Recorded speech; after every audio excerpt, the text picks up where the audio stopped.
तो hello students, welcome back to our channel CG foundation. काफी chapters की one shot videos आ चुकी हैं, तो आप सब जाके चैनल को चेक करो और अच्छे से उसको देख लो। और आज के लिए हम कौन सा चैप्टर स्टार्ट कर रहे हैं? आज हम स्टार्ट कर रहे हैं एसिड बेसिस एंड सॉल्ट्स। अब एसिड बेसिस एंड सॉल्ट्स बहुत बेसिक चैप्टर, 8th स्टैंडर्ड में भी पढ़ा होगा। उससे थोड़ा सा मॉडिफाई होके चैप्टर आ गया है कहाँ? क्लास 10th में। और इसमें से भी गिने चुने टॉपिक्स हैं जो हर साल रिपीटिव क्वेश्चंस आते ही आते हैं बोर्ड्स में। किसी के यूजेस आ रहे हैं, किसी की रिएक्शन आ रही है, किसी का एक प्रोसेस आ रहा है। तो कौन कौन से क्वेश्चंस आ सकते हैं वो टॉपिक्स भी अच्छे से मैं थोड़े से हाईलाइट कर दूंगी इस वीडियो में। और अगर तुमने बाकी वीडियोस नहीं देखी तो उनको भी देख लो, अपनी रिवीजन स्टार्ट कर दो क्योंकि टाइम भी कम रह गया है। तो बात करते हैं चैप्टर की अब, ठीक है? तो एसिड बेसिस एंड सॉल्ट्स, हमारे आसपास इतनी सारी चीजें हैं रोज डेली, इतने सारे फ्रूट्स हैं, जूसेस हैं और बहुत सारी चीजें और बहुत सारे केमिकल रिएक्शंस हो रहे हैं। वो हमें पता चल गया था जब हमने चैप्टर 1 पढ़ा था कि बहुत सारे केमिकल रिएक्शंस हमारे आसपास होते हैं। अब एसिड बेसिस और सॉल्ट्स भी हमारे आसपास, सॉल्ट से तो नमक पता चल रहा है कि नमक हमारे आसपास होता ही है। उसके बाद क्या है हमारे पास? उसके बाद है एसिड और बेसिस। तो एसिड बेसिस, पेट में भी एसिड है HCl, अगर लाइफ प्रोसेस अच्छे से किसी ने पढ़ा हो। और हमारे पास जितने फ्रूट्स हैं उनमें भी एसिड प्रेजेंट होता है। यानी कि हमारे हर चैप्टर का रिलेशन हमारे आसपास के एनवायरमेंट से तो है ही। अब स्टार्ट करते हैं कि चैप्टर में हमें केमिस्ट्री के वे में ये चैप्टर कैसे पढ़ना है।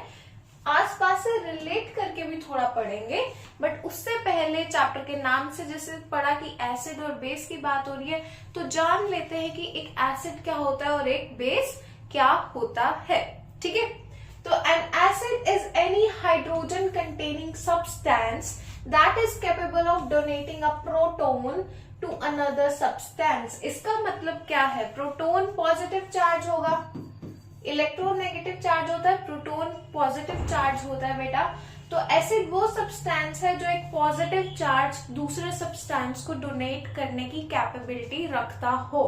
और अगर मैं वही बात करूं बेस की, तो बेस इज अ मॉलिक्यूल और आयन जो क्या करता है? Is able to accept hydrogen ion from an acid. तो एसिड क्या करता है? प्रोटोन को देता है, गिव करता है, और जो मेरे पास बेस है वो क्या करता है? एक्सेप्ट करता है हाइड्रोजन आयंस को, उसको जरूरत है और दे टेस्ट। अब यहाँ पे आइडेंटिफिकेशन अगर करनी है तो acidic substances usually identify bye there सार टेस्ट। ये इनकम्प्लीट लाइन है। यहाँ पे एसिड की बात हो रही है, एसिडिक सब्सटेंसेस सार इन टेस्ट होते हैं यानी कि खट्टे होते हैं। और अगर मैं बेस की बात करूं तो basic substances bitter in taste होते हैं यानी कि कड़वे होते हैं। तो ये था बेसिक अभी डेफिनेशन और कैसे हमारा एसिड बेस को हमने आइडेंटिफाई किया। बट इसके अलावा भी हमारे पास चैप्टर में बहुत सारी अभी थ्योरीज हैं कि कैसे कैसे एक्चुअल में हमें फाइनल एक जो डेफिनेशन मिली वो कैसे मिली, ये फाइनल डेफिनेशन हमें मिली कैसे।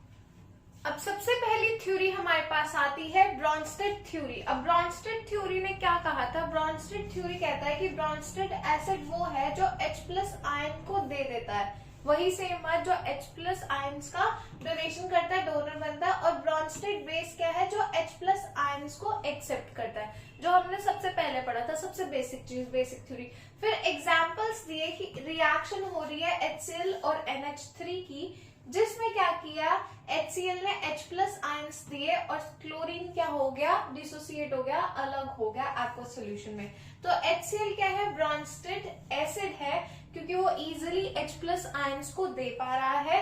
और हमारे पास क्या है? कॉन्जुगेट एक एसिड आ गया, अलग अलग हुआ हुआ। और NH3 क्या है? हमारे पास ब्रॉन्स्टेड बेस है जिसने H+ आयंस को एक्सेप्ट किया। बहुत बेसिक थ्योरी, सबसे पहली बेसिक डेफिनेशन भी हमने यही पढ़ी थी। उसके बाद हमारे पास एक और थ्योरी आती है, अरहेनियस की थ्योरी। तो अरहेनियस क्या कहता है? अरहेनियस ने बोला कि अरहेनियस एसिड वो है जब डिसॉल्व होएगा ना वाटर में, यानी कि पानी में जब उसको मिक्स करेंगे तो वो डिसोसिएट करेगा, ब्रेकडाउन होगा दो चीजों में। सबसे पहली चीज था H+ आयंस और दूसरी चीज क्या थी? या फिर H3O+ आयंस, ठीक है? तो दो चीजों में ब्रेक डाउन होगा।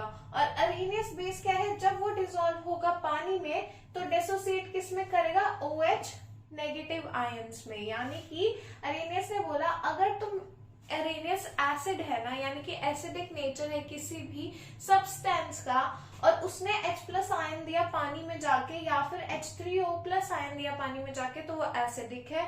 और अगर उस सब्सटेंस ने हमें OH नेगेटिव आयन दिया पानी में जाके, पानी में घुलने के बाद, तो वो क्या है, बेस है।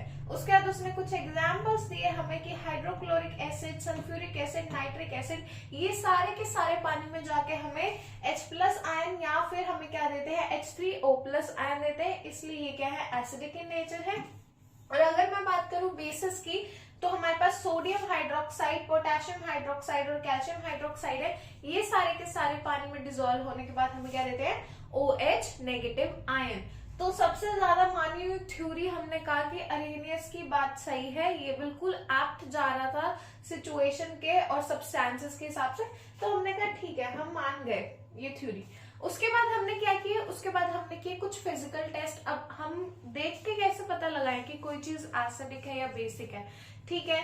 अगर एक्सपेरिमेंट करेंगे, लैब में लेके जाएंगे, ये सारी चीजें सबके पास तो अवेलेबल नहीं होती। फिजिकली कैसे पता लगाएं कि कोई चीज एसिडिक है या फिर बेसिक है, तो दो पॉसिबल वेज थे हमारे पास फिजिकल टेस्ट करने के। सबसे पहला था टेस्ट, ऑब्वियसली टेस्ट हमारे पास है, टेस्ट के सेंसेस है, तो एक एसिड टेस्ट करेगा साउर, कि मैंने अभी पहले बताया कि सॉर खट्टा होगा, और बेसिक टेस्ट करेगा बिटर। तो टेस्ट से तुम पता लगा सकते हो कि कोई सब्सटेंस एसिडिक है या फिर बेसिक है।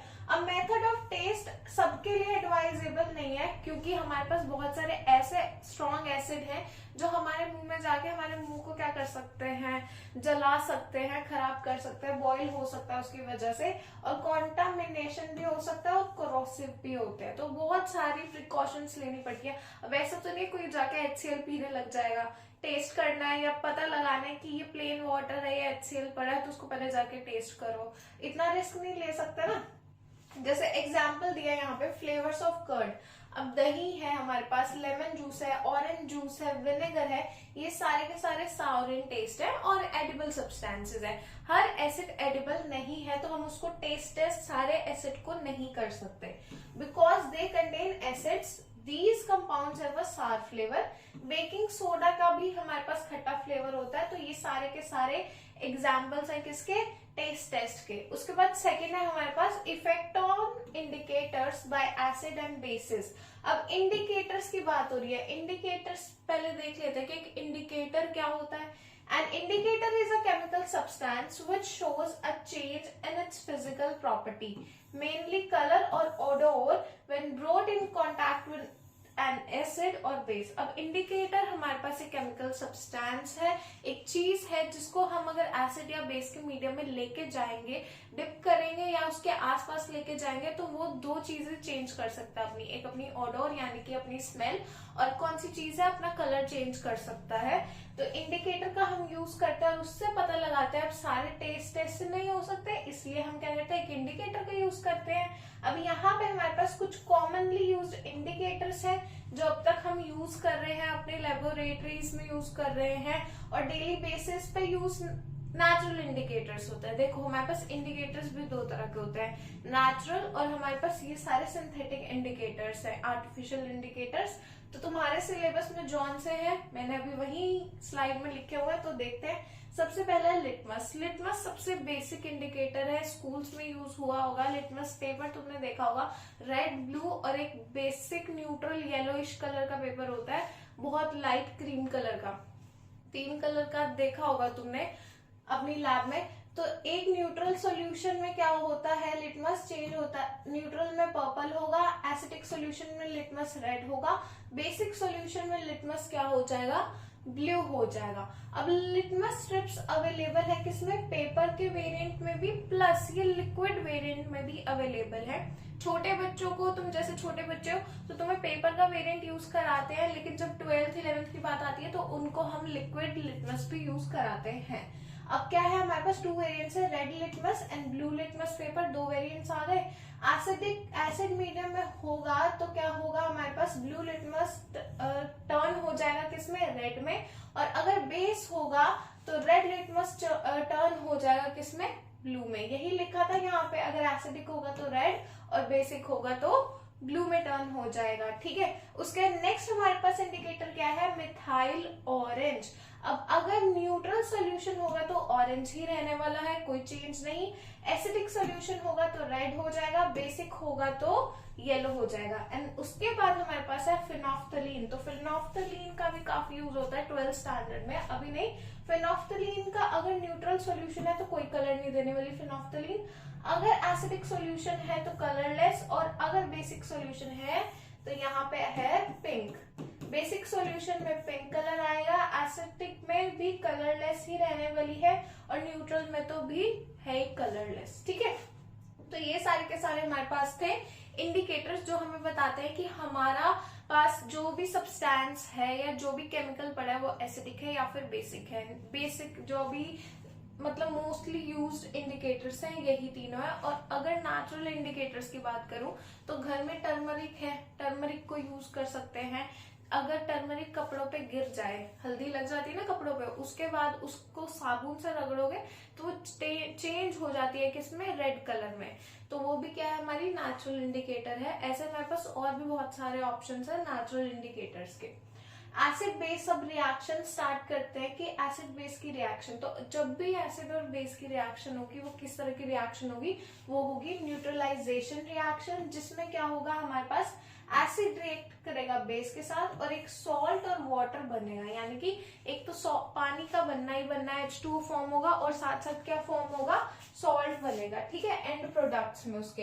एक एसिड बेस न्यूट्रलाइजेशन रिएक्शन क्या है हमारे पास, डबल रिप्लेसमेंट रिएक्शन भी हम इसको कह सकते हैं। एक एसिड लिया जो यहाँ पे है HCl, उसके साथ हमने एक स्ट्रॉन्ग बेस लिया NaOH, और NaOH और HCl ने मिलके क्या बनाया, NaCl बनाया। NaCl क्या होता है हमारे पास, नमक होता है, और साथ में रिलीज क्या कराया, वाटर रिलीज कराया। सेकेंड रिएक्शन यहाँ पे मेरे पास है HBr एक एसिड लिया, उसके बाद उसको KOH एक बेस के साथ रिएक्ट कराया, KBr एक फिर से सॉल्ट बना और रिलीज हुआ क्या, वाटर। यही बताया था न्यूट्रलाइजेशन रिएक्शन में सॉल्ट प्लस वाटर बनेगा एसिड और बेस की जब भी रिएक्शन होगी। उसके बाद बात करते हैं reaction of acid and bases. अब डिफरेंट एसिड डिफरेंट सब्सटेंसेस के साथ कुछ अलग चीजें फॉर्म करते हैं और बेसिस कुछ अलग चीजें फॉर्म करते हैं, क्योंकि हमारे पास मेटल नॉन मेटल बहुत अलग तरह के सब्सटेंसेस अवेलेबल है। तो जो हमारे पास एसिड और बेस है वो भी अलग अलग क्या करेंगे, कंपाउंड्स फॉर्म करेंगे, अलग अलग हमें क्या देंगे, प्रोडक्ट्स देंगे। तो सबसे पहली जो रिएक्शन है एसिड बेस की वो मेटल्स के साथ हम कर रहे हैं। एसिड जनरली रिएक्ट करते हैं मेटल के साथ और प्रोड्यूस क्या करते हैं, सॉल्ट एंड हाइड्रोजन गैस। अगर एसिड बेस के साथ रिएक्ट करेंगे तो कैसी रिएक्शन थी, neutralisation reaction, salt plus water मिल रहा था। बट अब अगर एसिड जनरली रिएक्ट करेंगे किसके साथ, मेटल्स के साथ, तो हमें क्या देंगे, सॉल्ट। जो भी फॉर्म हो रहा है सब्सटेंस वो सॉल्ट है हमारा, और उसके साथ क्या रिलीज होगी, हाइड्रोजन गैस। और अगर बेसिस के साथ रिएक्ट करेंगे तो वो जनरली रिएक्ट करते ही नहीं है और कोई भी हाइड्रोजन गैस प्रोड्यूस नहीं होती है। अब अगर एसिड रिएक्ट कर रहा है कि एक्टिव मेटल के साथ तो सॉल्ट, हाइड्रोजन गैस और हीट भी रिलीज होगी। अब हम लेते हैं एक एसिड, हम सबसे स्ट्रॉन्ग एसिड अभी ले रहे हैं, HCl लिया, Mg लिया मैंने, एक मेटल लिया अपना एक्टिव मेटल जो हाईली रिएक्टिव है, अच्छे से रिएक्ट कर सकता है, MgCl2 एक सॉल्ट बना और हाइड्रोजन गैस क्या हो रही है मेरी, रिलीज हो रही है। उसी के साथ यहाँ पे यही सेम चीज तुम्हें लिखी हुई है वर्डिंग्स में। अब नाउ यहाँ पे अगर मैं देखूं बेस और मेटल को अगर मैंने रिएक्ट कराया, सॉल्ट मिला, हाइड्रोजन गैस, हीट मिल भी सकती है नहीं भी मिल सकती, मतलब इसके चांसेस इतने हाई लेवल के नहीं है कि बेस रिएक्ट करेगा ही करेगा। बेस के नेचर की वजह से बेस रिएक्ट बहुत कम करता है मेटल के साथ। तो NaOH प्लस Zn के साथ रिएक्ट कराया, हमने एक सॉल्ट बनाया और थोड़ी सी हाइड्रोजन गैस भी यहाँ पर इवॉल्व हुई। अब मोर रिएक्टिव मेटल डिस्प्लेस करता है हमेशा किसको, लेस रिएक्टिव मेटल को फ्रॉम इट्स बेस। अब बेसिस में क्या होती है, हमारे पास डिस्प्लेसमेंट रिएक्शन हो रही है। बेसिकली जो ज्यादा रिएक्टिव मेटल होगा वो डिस्प्लेस कर जाएगा बेस में। तो यहाँ पे 2Na प्लस MgOH2 को यहाँ पे डिस्प्लेस कर दिया किसने, NaMg को। यहाँ पे ये सेम रिएक्शन जो मैंने अभी बताई वो परफॉर्म करके लिखी हुई है। ठीक है, तो आई होप इतना तुम्हें क्लियर होगा। नेक्स्ट हमारे पास क्या है, हमारे पास है reaction of acids with metal carbonates and bicarbonates. अब कार्बोनेट्स की बात हो रही है, पहले हमने मेटल्स की बात करी थी, अब कार्बोनेट्स की। तो एसिड प्रोड्यूस करते हैं क्या, carbon dioxide as well as metal के सॉल्ट्स एंड वाटर। जब भी वो रिएक्ट करते हैं मेटल कार्बोनेट्स या फिर मेटल बाइकार्बोनेट्स के साथ, sodium chloride, carbon dioxide, water, ये सारी चीज क्या करती है, फॉर्म होती है। जब भी हाइड्रोक्लोरिक एसिड क्या करेगा, इंटरैक्ट करेगा किसके साथ, हमारे पास मेटल कार्बोनेट या फिर बाइकार्बोनेट के साथ। अब देख लेते हैं, एसिड, मेटल कार्बोनेट और बाइकार्बोनेट, तो क्या मिलने वाला था, salt, water, carbon dioxide. Acid लिया, कैल्शियम कार्बोनेट लिया, बाइकार्बोनेट, कार्बोनेट की बात हो रही है, मेटल कार्बोनेट लिया, CaCl2, सॉल्ट मिल गया, वाटर मिल गया, और CO2 साथ में क्या रिलीज हो रही है हमारी, कार्बन डाइऑक्साइड। यही बात अभी लिखी थी। अब क्या है हमारे पास, लिबरेशन ऑफ CO2 गैस क्या होता है, इंडिकेट करता है कि कार्बोनेट प्रेजेंट है। अब तुम्हें कैसे पता चलेगा कि रिएक्शन हो किसके साथ रही है।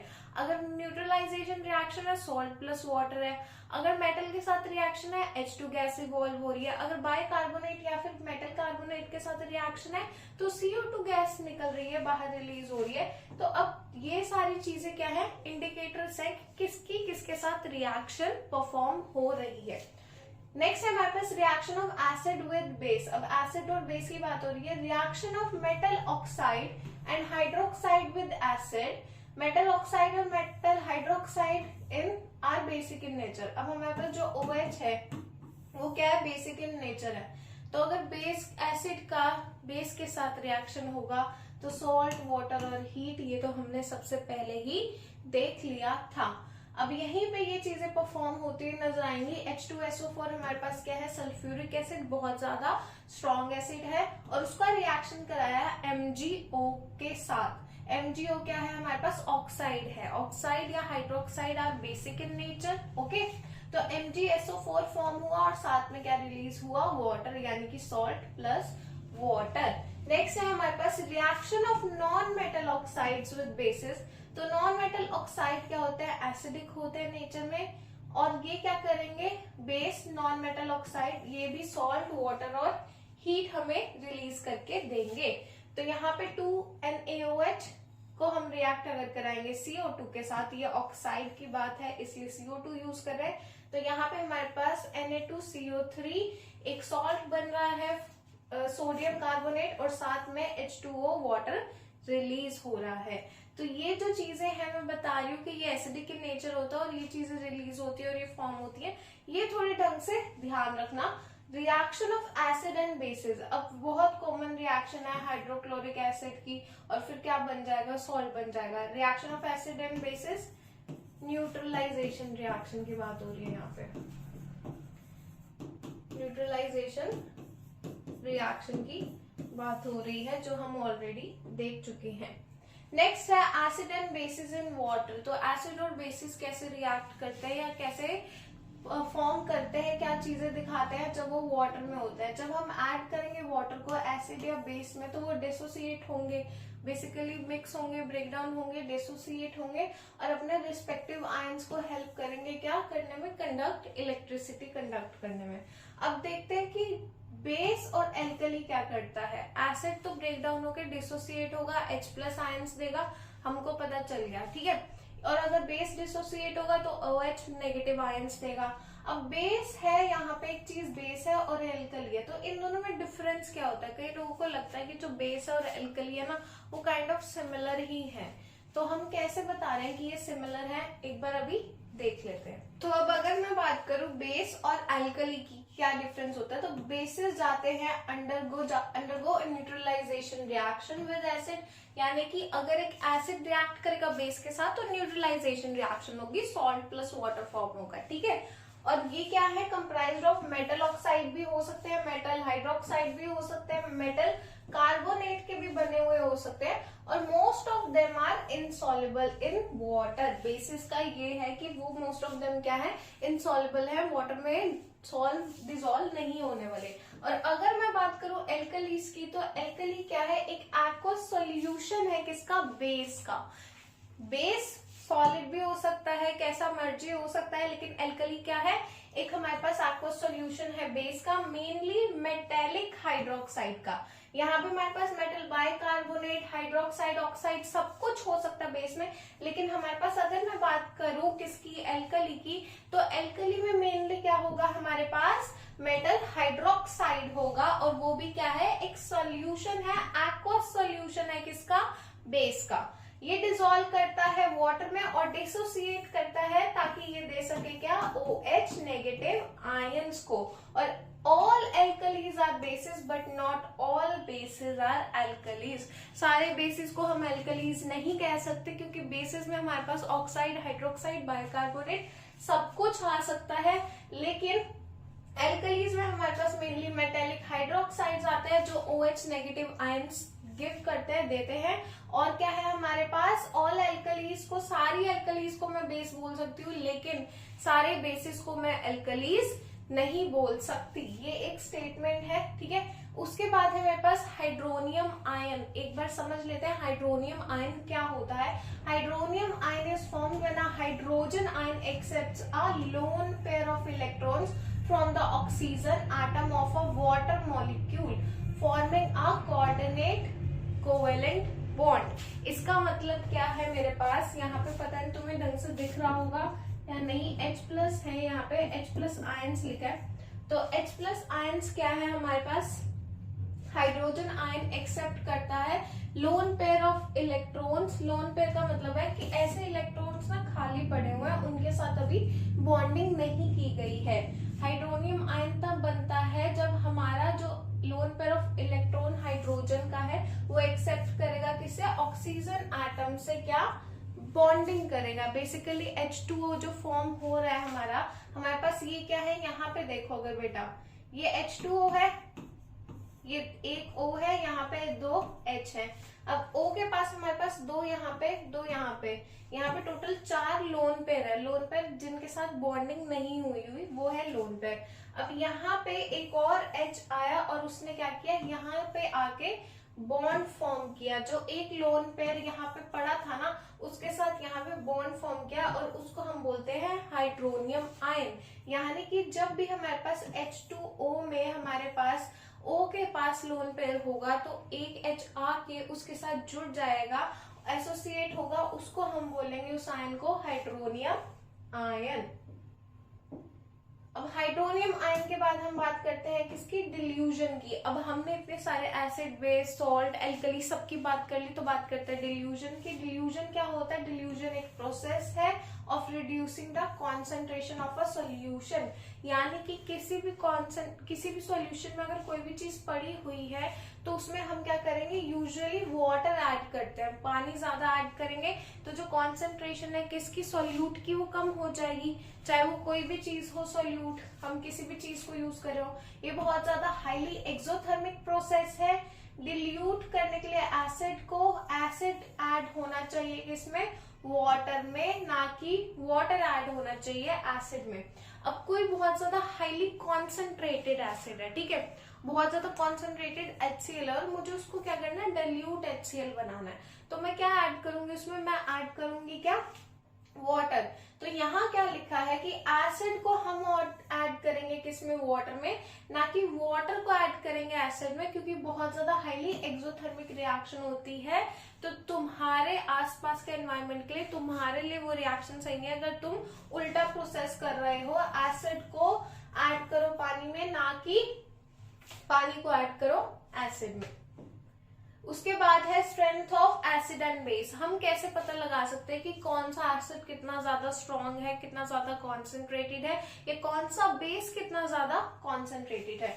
स्ट्रॉन्ग एसिड और बेस, जब सारे के सारे molecules given amount of N acid या फिर बेस डिसोसिएट कर जाए कंप्लीटली, किसमें, पानी में, वाटर में, तो उसको हम क्या कहेंगे कि H+ आयंस रिलीज कर दिए एसिड ने और OH आयंस रिलीज कर दिए किसने, बेस ने। स्ट्रॉन्ग एसिड या बेस कौन सा है, जो कंप्लीटली पानी में अपने आप को डिसोसिएट कर दे अपने आयंस को। H+ आयंस है, अगर H+ आयंस रिलीज हो रहे हैं तो वो स्ट्रॉन्ग एसिड है, और अगर OH नेगेटिव आयंस रिलीज हो रहे हैं तो क्या है, वो स्ट्रॉन्ग बेस है, उसको बोलेंगे। और वीक बेस और वीक एसिड क्या होता है, जब फ्यू आयंस या मॉलिक्यूल्स ही रिलीज हो रहे हैं या डिसोसिएट हो रहे हैं, यानी कि सिर्फ थोड़े से H+ आयंस या फिर OH नेगेटिव आयंस ही डिसोसिएट हो पा रहे हैं, तो वो एक वीक एसिड हो सकता है या फिर एक वीक बेस हो सकता है रिस्पेक्टिवली। उसके बाद क्या है, डाइल्यूट एसिड और कॉन्सेंट्रेटेड। अभी मैं डाइल्यूट और कॉन्सेंट्रेटेड एसिड की बात बताई थी, तो एक बार देख लेते हैं कि वो भी क्या होता है। तो डाइल्यूट एसिड क्या है, contains less number of H+ ions, जिसमें पर यूनिट वॉल्यूम में बहुत कम नंबर ऑफ H+ आयंस हो। H+ आयंस ज्यादा होंगे तभी तो वो एसिडिक इन नेचर होगा। और हमारे पास कॉन्सेंट्रेटेड एसिड क्या है हमारे पास, जिसमें more number of H+ ions है as compare to, per unit volume की बात हो रही है। इसका मतलब है इसमें हमने बहुत ज्यादा पानी डाल के उसको डाइल्यूट कर दिया, और कॉन्सेंट्रेटेड हमारे पास क्या है, जिसमें बहुत ज्यादा नंबर ऑफ क्या है, H+ आयंस है। अब यहाँ पे डाइल्यूट एसिड है, यहाँ पे कॉन्सेंट्रेटेड एसिड है। तो जो डाइल्यूट एसिड है उसमें क्या है हमारे पास, less number of H+ ions है, और पानी की जो क्वांटिटी है पर यूनिट वॉल्यूम ज्यादा है as compare to concentrated acid. और डाइल्यूट बेस क्या है, यहाँ पर भी पर यूनिट वॉल्यूम पानी की क्वांटिटी ज्यादा है as compare to concentrated base. But यहाँ पे OH नेगेटिव आयंस की बात हो रही है और यहाँ पे H+ आयंस की। एसिड है तो H+ आयंस, बेस है तो OH नेगेटिव आयंस।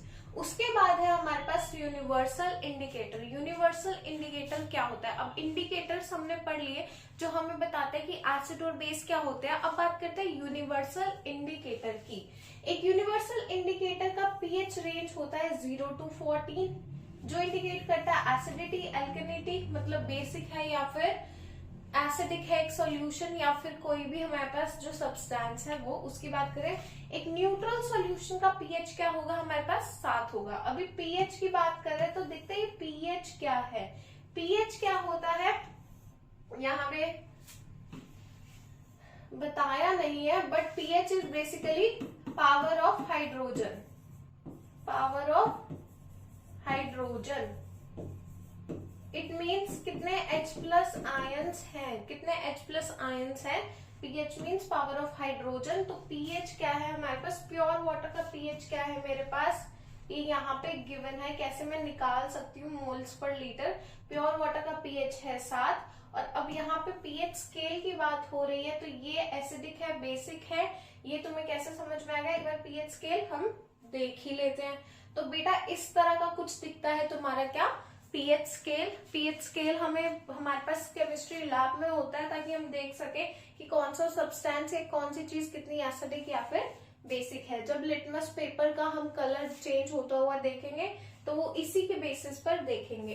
अगर मैं बात करूं 7 की, तो 7 यहाँ पे क्या था मेरे पास, न्यूट्रल था, वाटर का, प्योर वाटर का था ना न्यूट्रल 7। उसके बाद क्या है मेरे पास, यहाँ पे मैं 0 to 6 की बात करूं तो यहाँ तक मेरे पास जितने भी कलर्स गिवन है ये सारे क्या है, एसिडिक मीडियम को शो करते हैं। एंड आफ्टर 7, 8 to 14 मेरे पास सारे के सारे जो कलर्स हैं वो शो करते हैं किसको, बेसिक मीडियम को। अगर मैं एक कोई भी अपना लिटमस पेपर लेती हूँ, ठीक है, मैंने बताया था तुम्हें एक न्यूट्रल कलर का बिल्कुल बेसिक सा क्रीम कलर का लिटमस पेपर होता है, उसको मैंने डिप किया और उसका कलर चेंज हो जाता है मेरे पास यहाँ पे 6 कलर के क्लोज, तो इट मीन्स वो सब्सटेंस क्या था मेरा, एसिडिक था। और अगर मैं बात करूं दूसरे किसी और सब्सटेंस की और उसके पास मेरा कलर कैसा हो जाता है 12 के क्लोज, तो मैं क्या बोलूंगी, मेरा सब्सटेंस कैसा है, बेसिक इन नेचर है। तो 0 to 6 हाईली एसिडिक चीजें हैं हमारे पास, 7 पे न्यूट्रल आता है, एंड 8 to 14 क्या है मेरे पास, बेसिक सब्सटेंसेस हैं। ये वैल्यू है मेरे पास, पीएच पेपर होता है साथ में लगा हुआ, और पीएच हमारे पास क्या है, वैल्यू है। अब यहाँ पे क्या है, importance of pH in our daily life. अब हम पीएच पीएच इतना कर रहे हैं तो पीएच का कुछ तो इम्पोर्टेंस होगा हमारे डेली लाइफ में, वो देख लेते हैं। सो पीएच का इम्पोर्टेंस क्या है हमारी डेली लाइफ में, देखते हैं। सबसे पहले है pH sensitivity of plants and animals. अब हमारे पास क्या है, हमारे स्टमक में कुछ रिएक्शंस हो रही है, हमारी बॉडी में कुछ रिएक्शंस हो रही है, और वो पर्टिकुलर किसी पीएच पर ही होनी है। कोई पर्टिकुलर एंजाइम किसी पर्टिकुलर पीएच पर ही एक्टिवेट होके काम करेगा। अगर वैसा नहीं हुआ तो क्या होगा, हमारी वो जो भी एक्टिविटीज है या जो भी चीजें चल रही हैं बॉडी में, प्रोसेसेस, वो नहीं होंगी। कैसी प्रोसेसेस, जैसे डाइजेशन ऑफ फूड हो गया, फंक्शन ऑफ एंजाइम्स, हार्मोन्स, ये सारे के सारे क्या काम करते हैं, एक पर्टिकुलर पीएच वैल्यू पर काम करते हैं। सेकेंड है हमारे पास pH of a soil.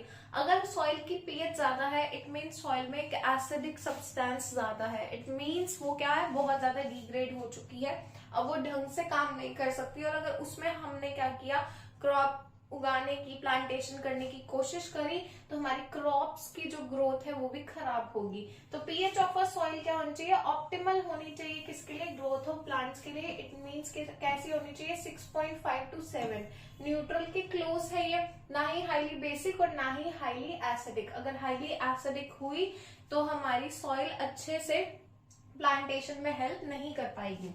PH in the digestive system. अब हमें पता है कि डाइजेशन क्या होता है, एक स्पेसिफिक पीएच पे होता है, और वो क्या है, पीएच लेवल 1.5 to 4 का पीएच है, क्योंकि हमारे स्टमक में होता है HCl प्रेजेंट, और HCl क्या करता है, बहुत सारे एंजाइम्स को एक्टिवेट करने का काम करता है। अब वो एक्टिवेशन ही हमारे इस पीएच पे हो रहा है, तो इस वजह से पीएच वैल्यू की बहुत ज्यादा नीड है। PH of interconnection of enzyme basically activate करने की बात है। इस वजह से हमें चाहिए होता है कि हमारे स्टमक का पीएच क्या रहे, 1.5 से लेके 4 तक। पीएच इन टूथ डिके।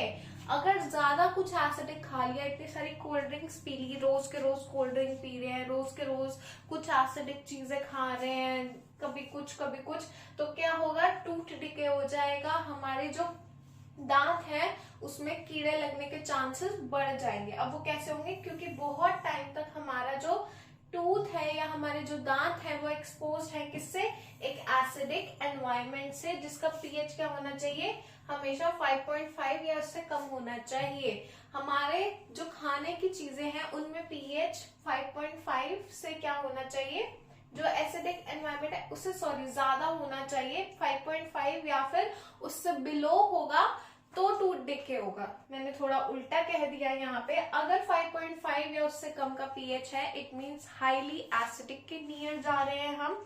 तो इतना एसिडिक सब्सटेंस हमारे पूरे के पूरे दांतों को क्या कर सकता है, डिके कर सकता है। लास्ट है हमारे पास पीएच का use, pH of self defence by animals and plants.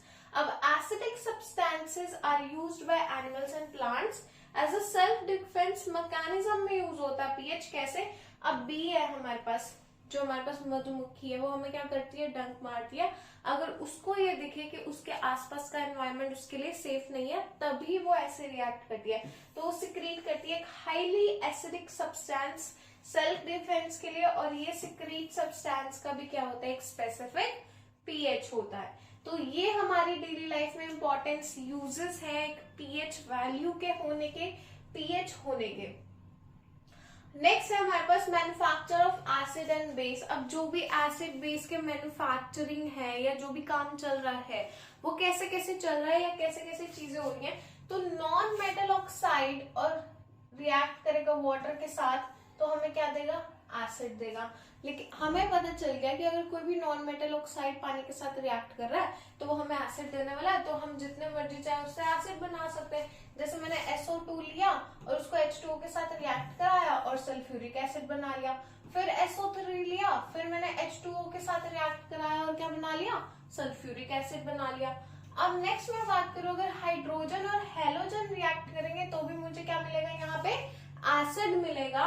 अगर H2 को रिएक्ट कराया Cl2 के साथ तो मेरे पास HCl मिल रहा है। HCl को रिएक्ट कराया फिर वाटर के साथ तो फिर मुझे क्या मिल रहा है, HCl मिल रहा है इन एक्वस सॉल्यूशन। तो मैन्युफैक्चर का मतलब क्या है, हम अपने सिंथेटिक यूजेस के लिए आर्टिफिशियली कैसे एसिड और बेसिस को फॉर्म कर सकते हैं। मेटेलिक सॉल्ट को कॉन्सेंट्रेटेड सल्फ्यूरिक एसिड के साथ रिएक्ट कराया तो मुझे सॉल्ट मिला, और एक बहुत ज्यादा वोलेटाइल एसिड मिला, मतलब हाईली वोलेटाइल, जिसका यूज मैं अलग अलग जगह पर कर सकती हूँ। NaCl को रिएक्ट कराया H2SO4 के साथ, और मुझे क्या मिला रिएक्शन में, Na2SO4 प्लस 2HCl।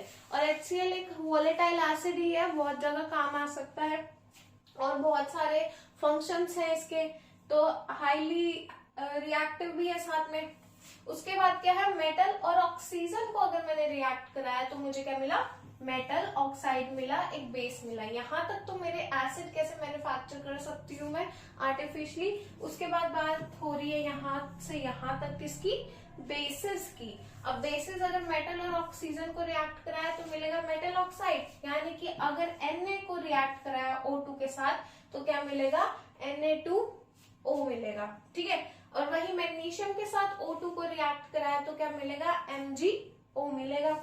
उसके बाद मेरे पास है मेटल और वाटर को रिएक्ट कराया तो बेस मिलेगा या फिर एल्कली, और साथ में हाइड्रोजन भी रिलीज होगा, यानी कि हाइड्रोजन गैस भी मिलेगी। तो Zn को अगर मैं रिएक्ट कराऊं H2O के साथ तो ZnO मिलेगा, जो क्या है मेरे पास, ZnO ऑक्साइड है, बेसिक इन नेचर है। और वहीं पे फ्यू मेटल ऑक्साइड्स को रिएक्ट कराऊं, फिर से एल्कली मिलने वाला है पानी के साथ। अमोनिया को पानी के साथ रिएक्ट कराऊं तो भी क्या मिलेगा, अमोनियम हाइड्रोक्साइड मिलेगा। तो ये कुछ वेज हैं जिससे हम मैन्युफैक्चर कर सकते हैं अलग अलग डिफरेंट एसिड एंड बेसिस। यहाँ पे H2SO4 बन रहा है, HCl बन रहा है, यहाँ पे Na2MgO बन रहा है, उसके साथ साथ NaOH बन रहा है। तो क्वेश्चन आ सकता है, राइट एनी फ्यू रिएक्शंस जिसमें हम क्या कर सकते हैं, NaOH फॉर्म कर सकते हैं या फिर H2SO4 फॉर्म कर सकते हैं। तो ये कुछ बेसिक गिवन रिएक्शंस है जो तुम सब लिख सकते हो अपने पास, ताकि बार बार रिकॉल करते रहो, लिख लिख के देखते रहो, और क्या हो तुम्हारे लिए इजी हो जाए। 1 मार्क 2 मार्क क्वेश्चंस भी आ सकते हैं, और अब तो तुम्हारे पास क्वेश्चंस पार्ट्स में आते हैं, तो पार्ट्स में भी ये क्वेश्चन आ सकता है। उसके बाद हमारे पास टॉपिक है क्या, सॉल्ट्स। अब हमने एसिड पढ़ लिया, बेस पढ़ लिया, उनकी रिएक्शंस देख ली, पीएच वैल्यू देख ली, कॉन्सेंट्रेटेड, डाइल्यूट, सब कुछ देख लिया। उसके बाद क्या आता है हमारे पास, सॉल्ट्स। अब सॉल्ट क्या है, कॉम्बिनेशन है किसका, anion of N acid and cation of a base, positive negative charges की बात हो रही है। एग्जाम्पल है KCl, NaNO3, CaSO4, ये सारे के सारे क्या है, सॉल्ट। तो इसमें एक एसिड डलेगा, एक बेस डलेगा, और वो क्या फॉर्म करेगा, सॉल्ट फॉर्म करेगा। Salts are usually prepared by neutralization of reaction of an acid and a base, ठीक है। अब कॉमन सॉल्ट क्या है हमारे पास, कॉमन सॉल्ट है जो हम यूज करते हैं नमक खाने में, वो है NaCl, जिसको हम कॉमन सॉल्ट बोलते हैं क्योंकि वो all over the world wide use होता है फॉर कुकिंग में यूज होता है, इस वजह से। अब फैमिली ऑफ सॉल्ट, तो सॉल्ट की फैमिली में क्या है, सेम कैटायन एंड आयन होते हैं फैमिली में, जैसे NaCl हो गया, LiCl हो गया, KCl हो गया, ये सारे क्या है, सेम फैमिली है। या तो ये वाला सब्सटेंस सेम होगा या ये वाला कैटायन एंड आयन, कुछ भी सेम हो सकता है। उसके बाद क्या है, पीएच ऑफ सॉल्ट। अब सॉल्ट अगर स्ट्रॉन्ग एसिड और स्ट्रॉन्ग बेस का बना है तो उसका पीएच होगा अप्रॉक्स 7, न्यूट्रल बेस, ठीक है, बिल्कुल। अगर सॉल्ट वीक एसिड और स्ट्रॉन्ग बेस का बना है तो बेसिक इन नेचर होगा, इट मींस 7 से कम होने वाला है। और अगर सॉल्ट स्ट्रॉन्ग एसिड और वीक बेस का है, इट मींस जो पीएच वैल्यू है 7 से, सॉरी यहाँ 7 से ज्यादा होने वाली है और यहाँ 7 से कम होने वाली है। आज बहुत उल्टा हो रहा है ना। PH of a salt weak acid and weak base है तो क्या होगा, पीएच टेस्ट कंडक्ट करके हम पता लगा सकते हैं। अगर दोनों ही वीक एसिड और वीक बेस है तब पीएच टेस्ट कंडक्ट कर सकते हैं। अब केमिकल्स फ्रॉम कॉमन सॉल्ट। अब हमारे पास केमिकल्स कौन कौन से हैं जो कॉमन सॉल्ट से हमें मिलते हैं। सोडियम क्लोराइड है कॉमन सॉल्ट, NaCl का मॉलिक्यूल है, फंडामेंटल एलिमेंट है सारे के सारे खाने में, ठीक है। तो और क्या चीजें हैं, सोडियम हाइड्रोक्साइड से हमें मिलता है कॉस्टिक सोडा, बेकिंग सोडा, या फिर सोडियम हाइड्रोजन कार्बोनेट, बाइकार्बोनेट भी मिलता है, वॉशिंग सोडा भी मिलता है और ब्लीचिंग पाउडर भी मिलता है। मतलब ये सारे एलिमेंट्स से जो एलिमेंट्स डलते हैं किसमें, हमारे पास कॉमन सॉल्ट में, उस एलिमेंट से हम और भी बहुत सारी चीजें बना सकते हैं और बनाई है। ये बेकिंग सोडा वगैरह, वॉशिंग सोडा, सब कुछ यूज होता है ना आज के टाइम में, ब्लीचिंग पाउडर, सारी चीजें यूज होती है, तो ये बना रखी है। अब इनके बारे में पढ़ते हैं। सबसे पहली चीज क्या है? प्रिपरेशन ऑफ सोडियम हाइड्रोक्साइड यानी कि NaOH। NaOH तो बेस होगा ना, तभी तो सॉल्ट फॉर्म होगा। तो स्ट्रॉन्ग बेस है हमारे पास सोडियम हाइड्रोक्साइड, जो कॉमन एंड यूजफुल है, काफी ज्यादा कॉमन और यूजफुल है। प्रिपेयर करते हैं एक सोल्यूशन किसका? सोडियम हाइड्रोक्साइड का, पानी में, ठीक है, एक्स्ट्रा कॉशन के साथ, क्योंकि कैसी होती है रिएक्शन? बहुत ज्यादा एक्सोथर्मिक होती है। इट्स पॉसिबल कि जो सोल्यूशन है वो थोड़ा सा स्पैटर या बॉयल हो जाए। तो अब क्या करेंगे हम? सोडियम हाइड्रोक्साइड को कैसे मैन्युफैक्चर करेंगे? केमिकल फॉर्मूला क्या है? NaOH है। इसको कॉस्टिक सोडा भी कहा जाता है। और क्या क्या चीजें हैं हमारे पास? इसको प्रिपेयर कैसे करते हैं? अब इसको प्रिपेयर करने का सोडियम हाइड्रोक्साइड को प्रोसेस क्या है हमारे पास? यहाँ पे एक प्रोसेस है, क्लोर एल्कली प्रोसेस है, ठीक है। तो इलेक्ट्रोलिसिस करेंगे किसके?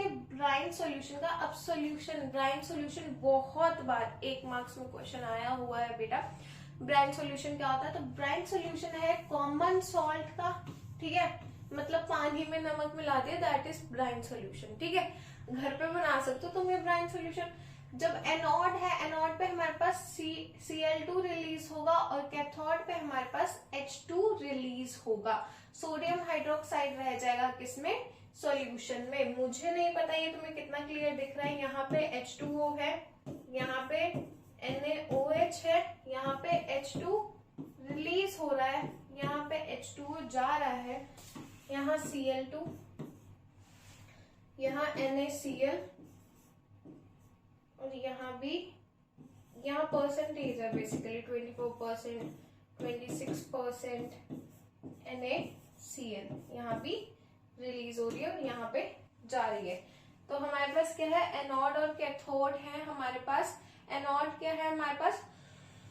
चार्जेस के अकॉर्डिंगली काम होगा, पॉजिटिव नेगेटिव चार्ज के अकॉर्डिंगली। तो हमारे पास एनोड पे क्या रिलीज हो रहा है? Cl2 रिलीज हो रही है, कैथोड पे H2 रिलीज हो रहा है। और जो सोल्यूशन रह जाएगा उसमें क्या रह जाएगा? अगर H2 अलग हो गया, Cl अलग हो गया, Na से Cl अलग हो गया, तो पानी में तो क्या ही रह गया? OH रह गया और Na रह गया। और हमें यही फॉर्म करना था, बस यही है। ये बेसिकली प्रोसेस है किसका? इलेक्ट्रोलिसिस का प्रोसेस की तरह ही है, और इसलिए इसको हम बोल रहे हैं chlor alkali process. Solution, brine solution, chlor alkali process बहुत बार आया है, रिपीटिव क्वेश्चन है, एक बार अच्छे से कर लेना। उसके बाद है ब्लीचिंग पाउडर। तो ब्लीचिंग पाउडर क्या है? सॉल्युबल इन वाटर है और यूज करते हैं हम उसको as bleaching agent. In textile industries में बहुत यूज होता है। अगर कोई डार्क कलर का कपड़ा, उसको लाइट करने में यूज होता है। कॉस्मेटिक इंडस्ट्रीज में यूजेस भी आएंगे इनके साथ, यूजेस बाद में बढ़ते हैं, पहले देखते हैं बनता कैसे, ठीक है।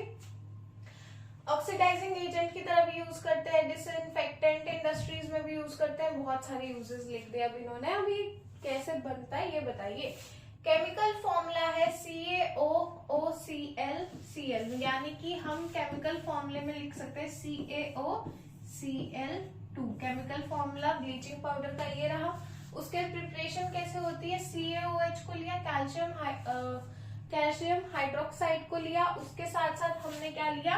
Cl2, और उन दोनों को रिएक्ट कराने के बाद हमारे पास क्या आता है? CaOCl2 bleaching powder.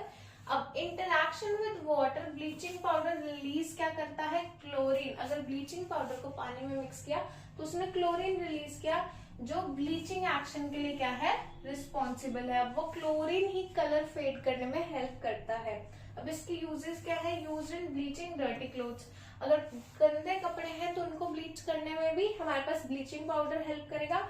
Bleaching agent है किसके लिए? कॉटन और लाइनिंग टेक्सटाइल इंडस्ट्रीज में यूज हो रहा है। स्ट्रॉन्ग ऑक्सीडाइजिंग एजेंट है, तो बहुत सारी इंडस्ट्रीज इसको यूज करती है एज ऑक्सीडाइजर। और क्या है? यूज होता है एज डिसइंफेक्टेंट। डिसइंफेक्टेंट का मतलब समझते हो?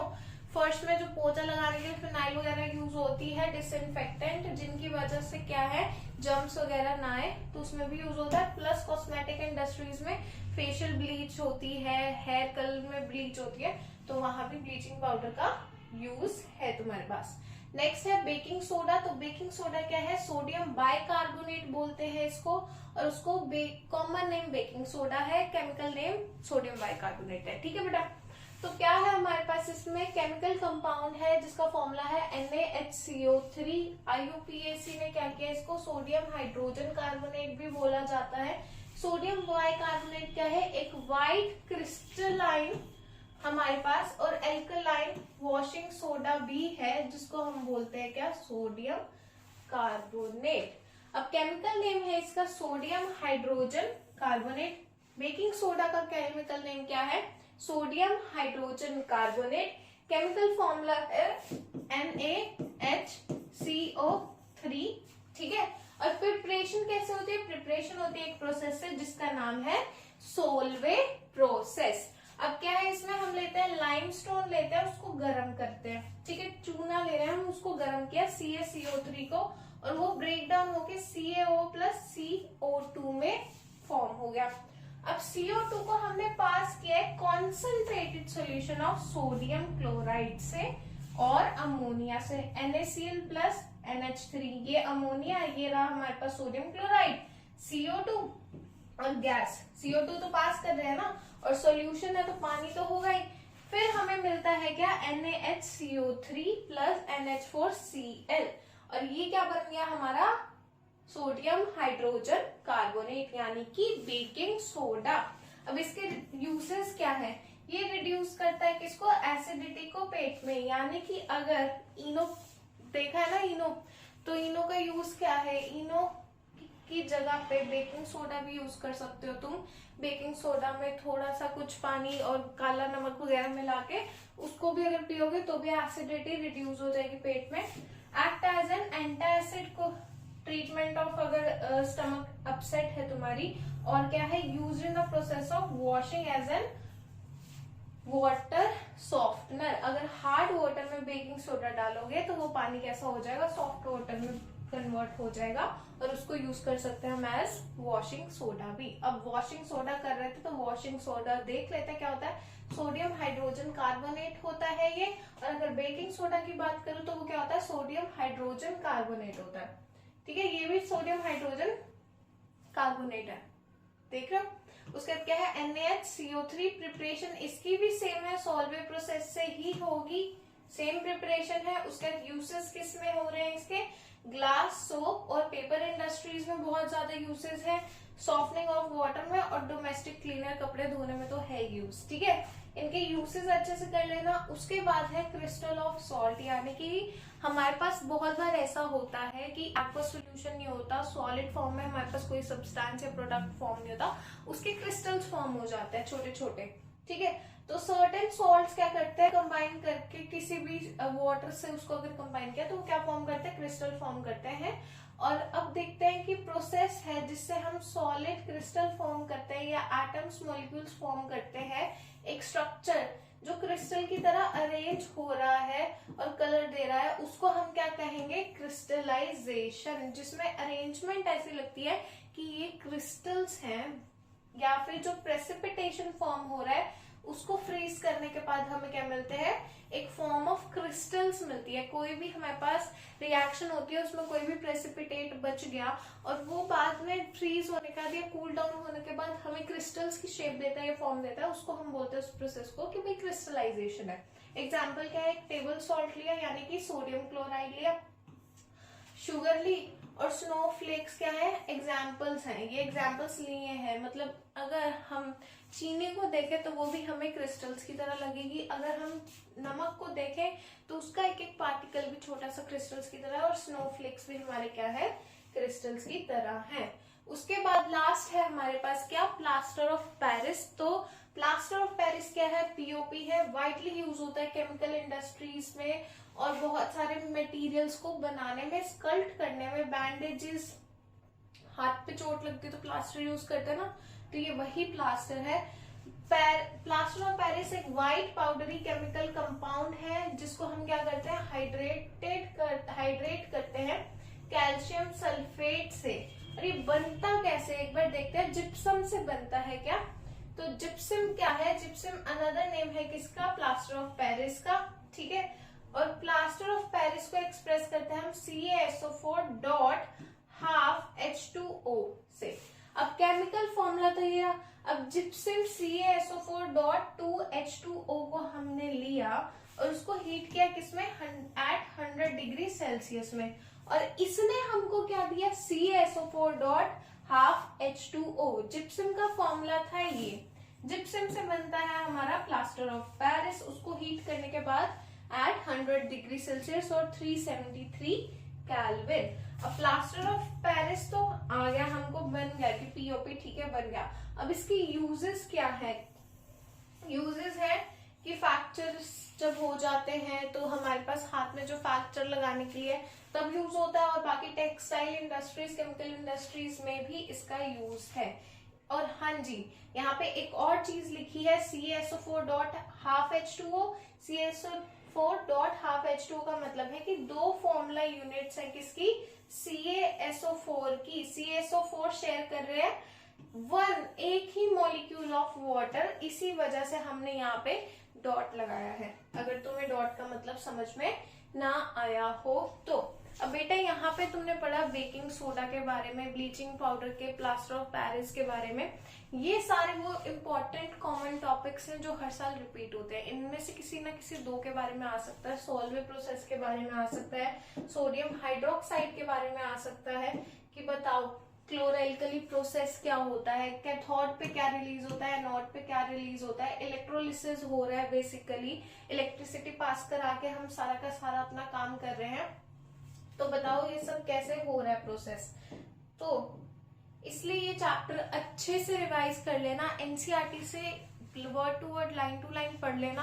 कुछ इतना मुश्किल नहीं है इस चैप्टर में, इतनी सारी रिएक्शंस भी नहीं है, बस हमें समझना एसिड, बेस और सॉल्ट में डिफरेंस क्या होता है। पीएच पर क्वेश्चन आ सकता है, पीएच वैल्यू पर क्वेश्चन आ सकता है।